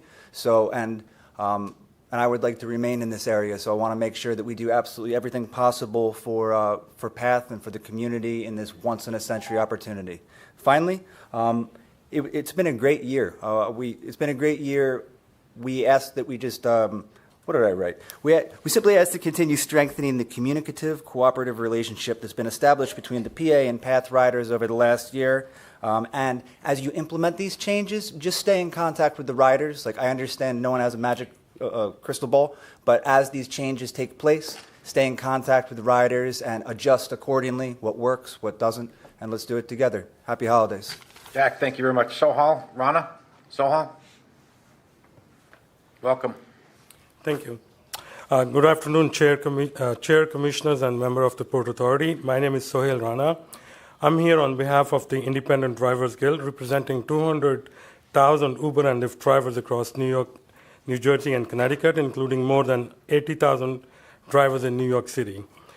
I spent like 25 years as a professional for hire vehicle driver in the New York City area and currently serve as a Guild Deputy Director overseeing our work in New Jersey and Connecticut. We proudly serve and advocate for the rideshare drivers who keep the entire metropolitan area moving, with offices in Queens, Addison, and New Haven. We urge you to postpone today's vote and reject this proposed $5 pickup and $5 drop-off airport fee on rideshare trips. This proposal would double airport fees for rideshare to a $10 round trip, while Yellow Taxi is serving primarily Manhattan business travelers, and tourists would pay just $2.50 for the same round trip. and nothing at all for dropping off. Private cars and company vehicles would continue to pay nothing. That is not parity, that is not fairness. Why should a wealthy Swiss investment banker closing a deal in Manhattan get a break while a home health aide from Addison or the Bronx is forced to pay more? This is direct tax on where people live, and it will hurt working families who are already struggling with high costs. This is a $71 million single-year tax increase balanced almost entirely on the backs of working-class rideshare drivers and the outer borough and suburban families who rely on us. Bronx home health aides, Queens airport workers, Brooklyn families, Staten Island residents, and New Jersey riders heading to New York Airport, LaGuardia, or JFK would all pay more while the wealthiest travelers get a discount. That is why we call this proposal a reverse Robin Hood. Our drivers are already operating on a razor-thin margins. Many are surviving trip to trip, facing record-high insurance, fuel maintenance costs, and congestion fees, as well as being charged sales tax on each ride that taxis do not pay. A $10 airport fee is not something drivers can absorb. Riders will avoid app-based trips. Trip volume will drop, and thousands of drivers will see their income cut, hurting families and the regional economy. Two drivers performing the same service at the same airport should not be treated so differently simply because one uses an app and the other drives a yellow cab. Where a driver or rider lives should not determine whether they pay more. We respectfully ask the board to postpone the vote and engage meaningfully with drivers, labor, and return with a plan that treats all for-hire vehicles equally and does not shift the burden onto struggling communities. Our organization has worked productively with... Can I finish? Hey, can you wrap it up? Sure, thanks. Sure, yeah. Our organization has worked productively with Port Authority in the past to overcome a long history of second-class treatment for hire vehicle drivers. Together, we delivered the first restrooms for ride shares and for hire vehicle drivers at New York City airports, ride-hail lots. After many years with no restrooms at the JFK for hire vehicles and ride-share waiting lot, the Independent Drivers Guild campaigned for restroom access, and together we secured the first porta potties for the hire vehicle drivers at JFK in 2017. Our organization continued working together, meeting regularly, and in 2019 we delivered running water, restrooms, and all three airports for the very first time. Our productivity history makes it all the more disappointing that Port Authority would propose such an unfair and frankly punitive policy targeting our members without consultation and consideration of the economic impact and the drastic threat posed for their livelihood. Please consider postponing this vote to come back with a more equitable proposal. Thank you so much. Thank you. Al Therese Frazier.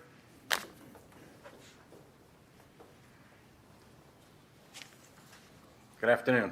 Good afternoon, all. Good afternoon, Chairman O'Toole, Executive Director. Congratulations.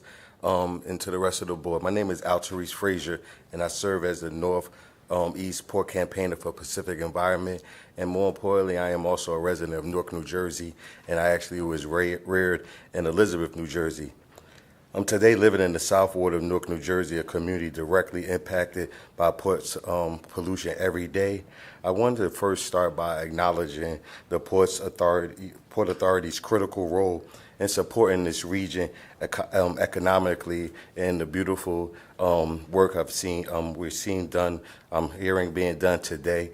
And also, I want to definitely bring forward the information in regards to over the last few years, the cargo value at the ports has increased, I believe jumping from 7.3 million to 9.5 million in TEUs.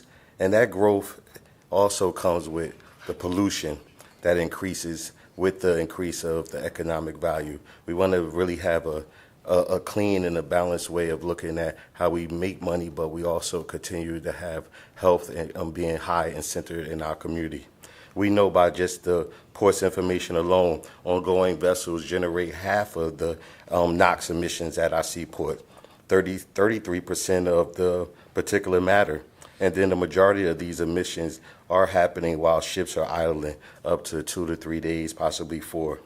These emissions are landing directly in neighborhoods like mine. Neighborhoods with some of the highest asthma rates and pollution burdens in this region. Families in North Elizabeth, Bayonne, Staten Island, and Jersey City have lived with these harms for decades, and we can't talk about economic growth without talking about the public health and environmental justice. Shore power is one of the most direct and effective tools we have to cut the emissions immediately. When ships plug in, they stop burning diesel at berth, and we stop breathing the pollution. Simple. The Port Authority has already taken important steps, and we've seen today with bringing in the shore power project at the Elizabeth Marine Terminal. And we thank you for that, because we see the continuously desire to work with the community. Yet, we also want to understand that there's an opportunity to invest possibly $50 million investment within the multi-billion-dollar capital plan is a reasonable, strategic, and necessary thinking. We also want to be able to share that as I end. People like me live with pollution. The families live with it. The children have grown, unfortunately, in these communities.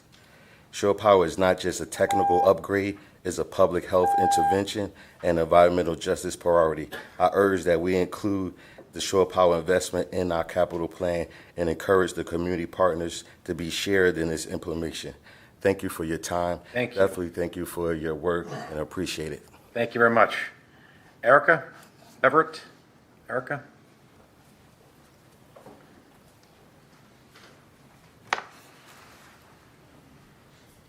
Good day, Commissioners. Erica, lead organizer at Parents Engaging Parents. We're located at the South Ward of Newark, and we do statewide advocacy work. Our mission is proactive community action based on the interest of parents and community leaders. And as parents and community leaders, we recognize that the Port Authority's role in supporting our regional economic and creating jobs. But we also need to be honest about the full cost of port operations.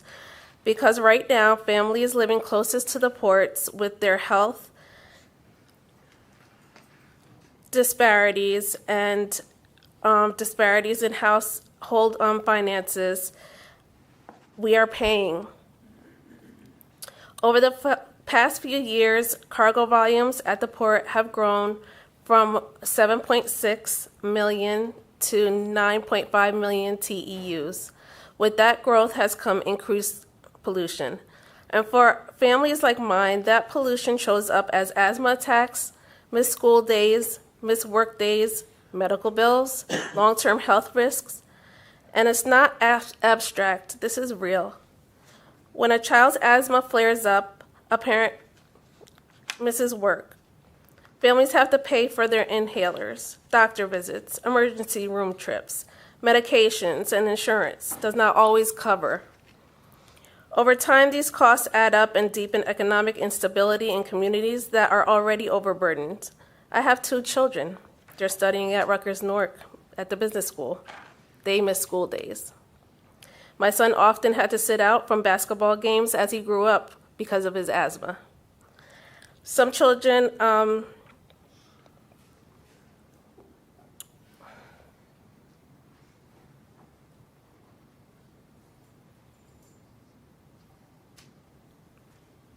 they're losing. They're losing. They're losing if we don't take action. We can't talk about the port's economic successes without acknowledging that there's these hidden costs. The costs are being shifted into families who receive the few benefits but bear most of the harm. And that's why we are here today, to urge you to amend the 2026-2035 capital plan to improve and include at least $50 million dedicated to shore power infrastructure. We appreciate the Port Authority's initial step in beginning a shore power project at the Elizabeth Marine Terminal. But now it's time to expand this investment across the port system to ensure all families benefit from cleaner operations. Thank you for your ear. I'm looking forward to action from all of you to ensure our children can live to experience a cleaner life. Thank you. Our last speaker here, John Taranu? Hey, John.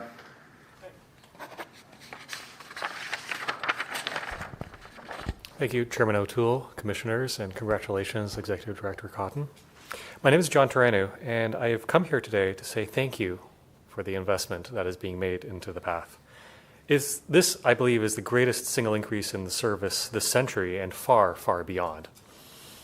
It's responsive to the community's needs. It's responsive to riders of all kinds, and to the broader community. The greater region benefits dramatically from improved transit. This sets up the entire region for success in the coming years and decades. The 2026 World Cup is coming up soon, and it will be a showcase for the entire region of New York and New Jersey. And after then, into 2027 and beyond, this is lasting change, improved service that will help everybody in the entire region. Not just riders and not just the community, but it also supports other transit. Critically, supports NG Transit connections into Hoboken Terminal, an item that has not been discussed nearly enough. And it's great to finally have something to look forward to on the path. As a rider, you can look forward to shorter waits off-peak and on weekends, less crowding, less overcrowding, and more direct routes for many of our riders. I think this takes real courage to make a proposal like this, to make all the pieces work. Thank you again, Executive Director Cotton, and to the team. And I would like to urge everyone here to vote for this in the upcoming budget votes. Thank you so much. Happy holidays, and have a wonderful year ahead. Thank you very much. We have one individual who has written a statement, Chanel Thomas Henry, which will be committed to the record, and there's one video from Maddie Bucky's Highland. Is that correct, Jim? That's correct. So let's play the one video, and there are no other written statements or videos, Jim? Okay, let's play the video, and then we'll go to... Good afternoon, everybody. My name is Matty Bucky's Highland, and I'm an advocate for people with developmental disabilities. Originally, I was not going to speak today for the Port Authority Board meeting, but I do want to come on here to wish the happy retirement to its Executive Director, Rick Cotton, and to wish Commissioner Michelle Richardson best of wishes, and to also welcome Port Authority's new Executive Director, Catherine Garcia, and its new Commissioner, Fanny Cedeno, who's an ally of Senator Stack. With that being said, everybody, I wish I could be with you today, but apparently I have the Trans-Siberian Orchestra concert to attend to this evening. So please, happy holidays, happy New Year. I look forward to seeing you in 2026. God bless you all. Thank you. Thanks, Matty. All right, then we're now going to proceed with the He's the Best. We're now going to proceed with the voting on the items. Each of the respective committee chairs will provide a brief report prior to each of the matters being considered. We'll now first have the Vice Chair Linford start the portion of the proceedings as Chair of the Committee on Capital Planning, Execution, Asset Management. Commissioner LaBarber will then provide his report as Chair of the Committee on Finance, and then we'll conclude with my report on behalf of the Committee on Operations. Vice Chair. Thank you, Chairman O'Toole. As Chair of the Committee on Capital Planning, Execution, and Asset Management, I will now report on one item. This item, as presented earlier by our Chief Development Officer and Chief Financial Officer, authorizes the 2026-2035 capital plan, total $45 billion budget, including $42 billion in direct spending on Port Authority projects. It also authorizes modifications to various user fees to support the delivery of the plan. The specific fee modifications include to the toll schedule for vehicular interstate crossings, path system fare increases, and increases to other user fees, all consistent with the presentation provided earlier today. As a matter of efficiency, the Board will be voting on these proposals as one vote. Prior to making a motion on the item, I ask the Corporate Secretary to note any commissioner recusals on these matters. There are no recusals. Thank you. Do any of the commissioners have any questions or comments on this item? Hearing none, I do have a statement. One number that's been missing for all the Blizzard numbers is the number 8,000. Now you might ask, where does 8,000 come from? Well, 8,000 is the number of employees, or a little less than that, that the authority had when I got here in 2012, and that number is still under 8,000. So I would imply, or actually explicitly state, the unbelievable efficiency that this agency has shown over the last 13 or 14 years to do this growth with the same number of employees, and I don't think that should be underestimated. Now, are there any other questions or comments? If not, I request a motion on this item. Moved. Thank you. May I have a second? Thank you. I now request the corporate secretary to call the roll for voting on this item. Chairman O'Toole? Yes. Vice Chairman Linford? Yes. Commissioner Bollwage? Yes. Commissioner Dominguez? Yes. Commissioner Eve? Yes. Commissioner Fine? Yes. Commissioner Fisher? Yes. Commissioner Kelly? Yes. Commissioner LaBarbera? Yes. Commissioner McCabe? Yes. Commissioner Richardson? Yes. Commissioner Helmy has filed his affirmative vote. Thank you. As the votes are in order, the item is approved, and congratulations, everyone. Thank you very much, Vice Chair. We now call upon Commissioner LaBarbera to provide his report as Chair of the Committee on Finance.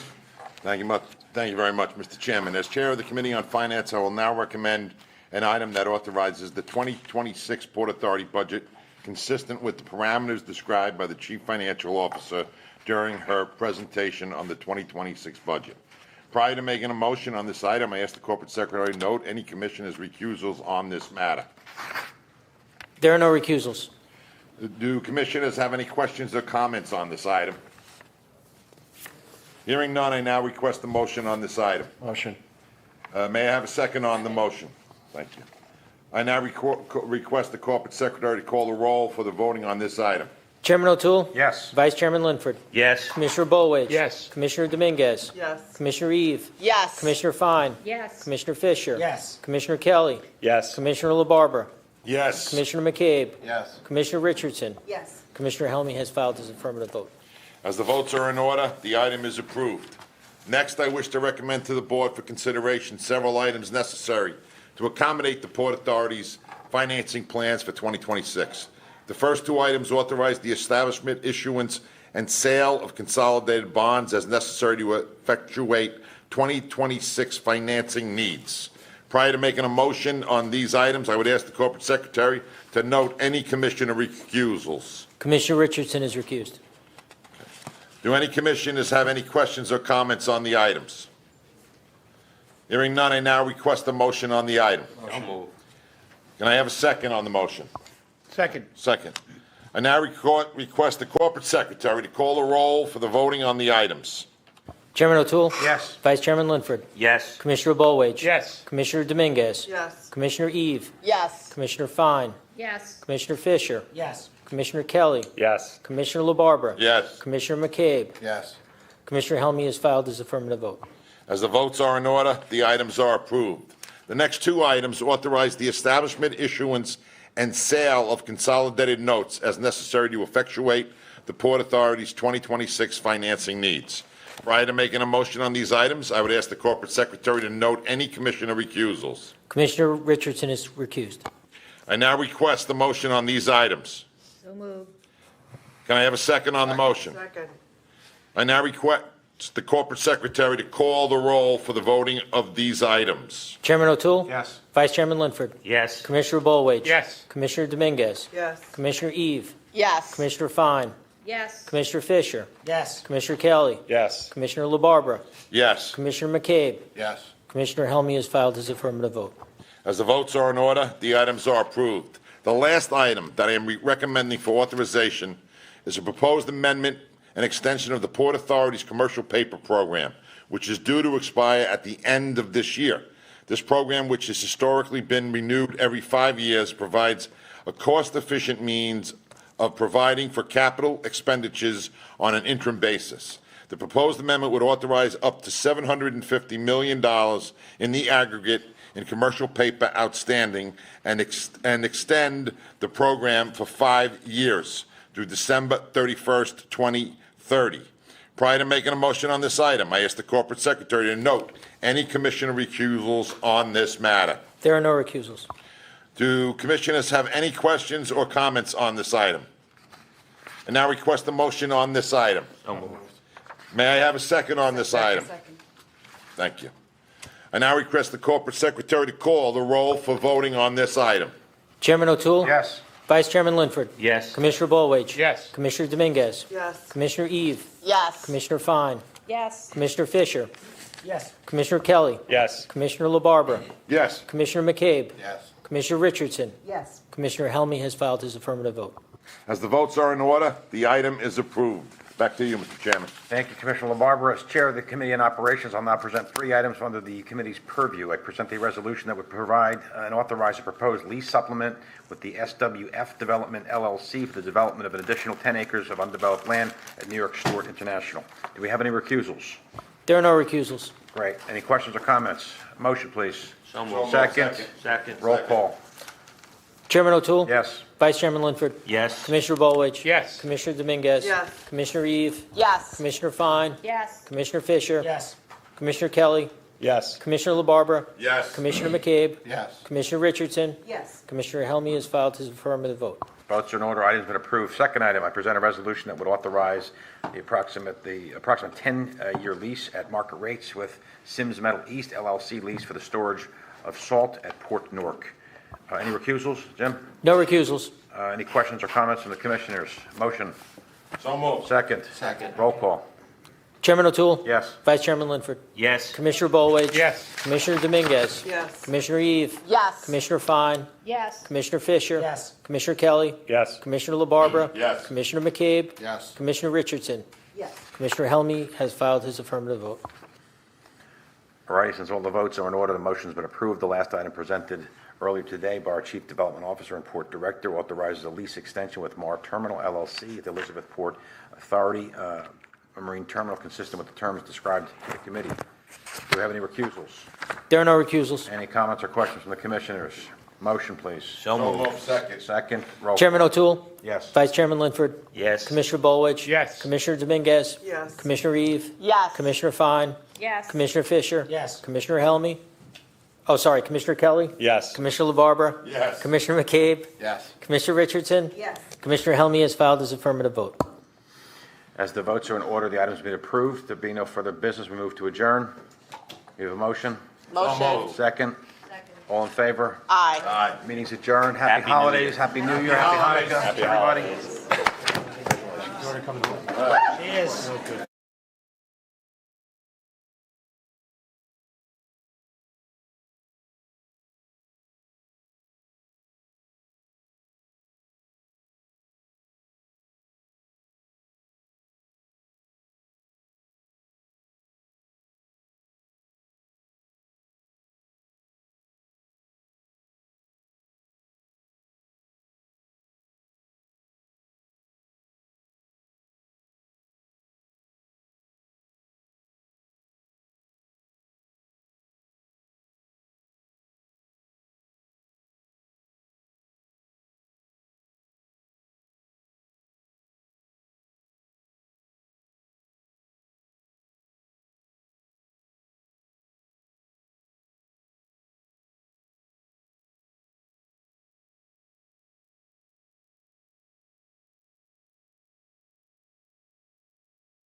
Good afternoon, everybody.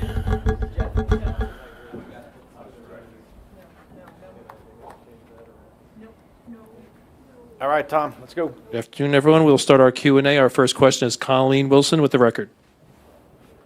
Thank you. Mr. Utter kind of addressed this during the remarks, but I want to touch on it too, is, talk to me about the decision-making behind not including the path extension to the airport, again, with it getting cut from the 2017 capital plan, and just what was the thinking around not including it this time around?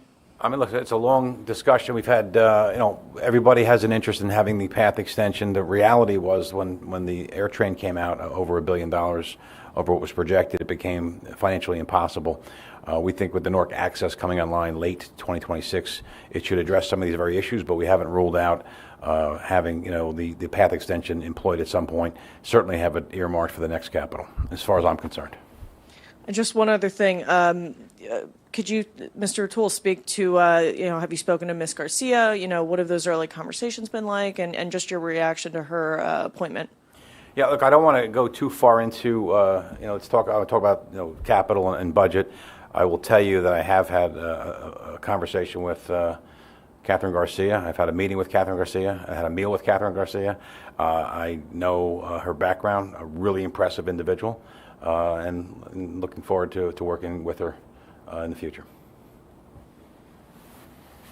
Our next question is Ashna Shah with Bloomberg. Hi, I wanted to ask why you decided to increase the fares on the PATH train and what these boosted services are going to look like for commuters. So Jim Heitman, Jim in the house. Let's talk about additional services that we got praise for today, which was kind of neat. Yeah, so we've been working on the Path Forward program to stabilize the tracks and really gear ourselves up for these service enhancements. So, I mean, I don't want to misquote all of them, but, one of the biggest things that we were looking to do was to provide that direct service from Journal Square and Hoboken into the city on the weekends. In addition to that, we added late night Friday service, and we also put a lot more service in the morning and afternoon peaks based on overcrowding. So we're really looking forward to that. It's going to come in 3 phases. The first phase will come in March after Path Forward is completed, then another phase in May, and then another phase in 27. Finally, when we get the staff on board to put them all into effect. And what pushed the decision to increase the fare? So the cost for that service level improvements, the investment in the capital program, as we mentioned in the presentations today, for every $3 today, it costs us $12 to operate. So just trying to take on these ambitious service level improvements, support the capital, provide that reliable service. We're trying to strike that right balance, so it was necessary to raise some revenue for the investments. I mean, just so we're clear, we're subsidizing $8 to $9 a ride if it's literally $3 as opposed to the $11 or $12 per. So I think we've done a really good job of trying to balance that with the ability for those folks to pay for that and the ability for us to service these upgrades. And we hope we struck the right balance. Next question is Mike Angel with the Journal of Commerce.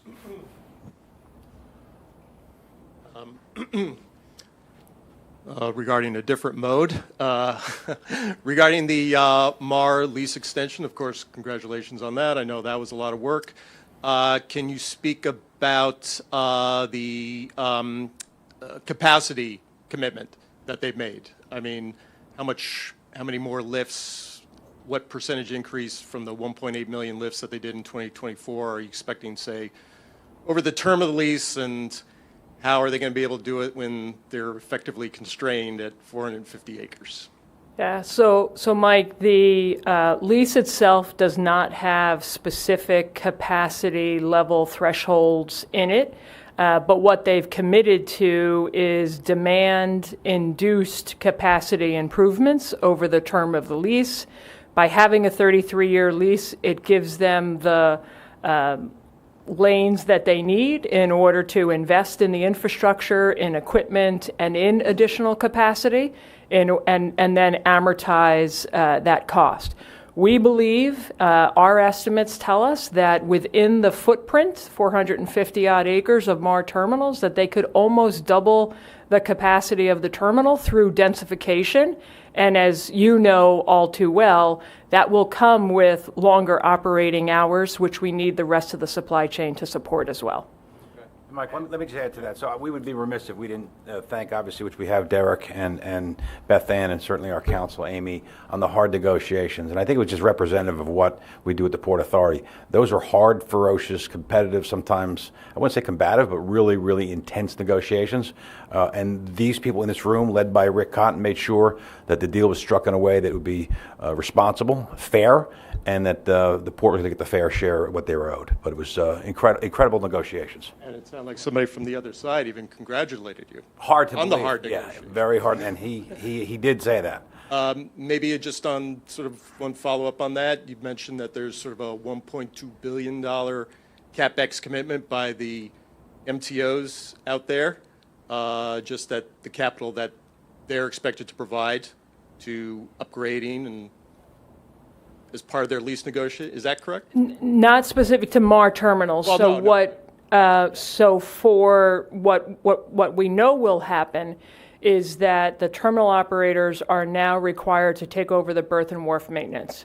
And combined with MAR, APM terminals, and GCT, it is about $6 billion worth of investment that the terminal operators are taking on, and that's relieving pressure from the Port Authority from that capital expense. Just for the board? Just for the berth and wharf infrastructure. Okay. Right. Okay. Do you know roughly what Mars portion is going to be? It's about $2 billion. About $2 billion. Okay. Yeah. Okay. Thank you. Tom? Next question is Tony Yates with ABC7. Thank you very much. Back to the PATH riders. Somebody brought up the question of trying to make it affordable for people who may be on fixed incomes. Was that not possible to do for them? Where's Jim? Heitman, you're back on.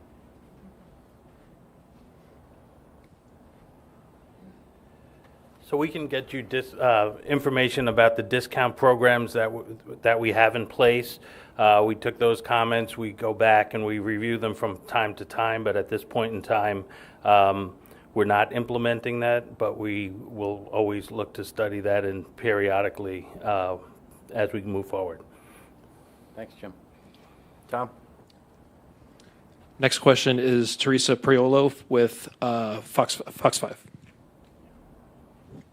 Can you speak a little bit about the desire to increase the access fee for rideshare drivers at the airports? Someone spoke today about the impact it's going to have on drivers who are barely making ends meet as it is, and they believe that this is just going to push people away from rideshare. Well, as everyone should know, we've poured billions of dollars into upgrading and renovating all of the Port Authority airports, and we will continue to do that. That cost has to be addressed in some way. The lion's share of that cost comes from private terminal operators, from the Port Authority's own capital, but we really need all parts of the airport community to help finance what has been extraordinary investments in the airports. And so the FHV drivers, it's not really the drivers, it's the vehicles, are part of the airport infrastructure. We regard the ground transportation obviously as a critical element of an airport. People have to have the ability to get there by ground transportation and also when they arrive.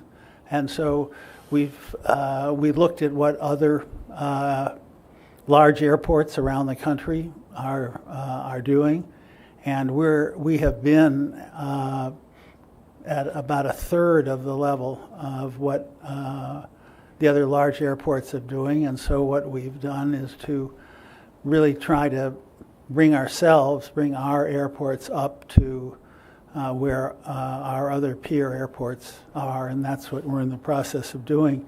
And even with these increases, we will be at the low end of what the large airports around the country are doing. Our last question is Rai Rivard with Politico. Thank you, and happy holidays. Just a question about the World Cup, which is about 6 months away. I know some agencies are doing intense planning. I wonder what you're doing to plan for it, and on the security part of it, which is obviously a major part of this, things like extra costs for police overtime. Do you have what you need from the Trump administration, from FIFA, and from the host committee to deal with both the security and transit part of this? I want you to talk about what you're doing hand in hand with the committee. Hi, good afternoon, William Lamenthal. William, I'm sorry, just get the mic. Good afternoon, William Lamenthal with Port Authority World Cup Planning.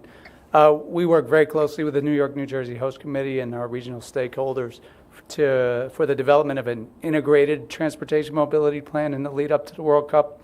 Our match schedule was just released a couple weeks ago, and we're going to make sure that we work closely with all partners on that front. Thanks. All righty. Anything else, Tom? That concludes the Q&A. Thank you very much, everyone. Great. Happy New Year's, everybody. Happy holidays. Thank you.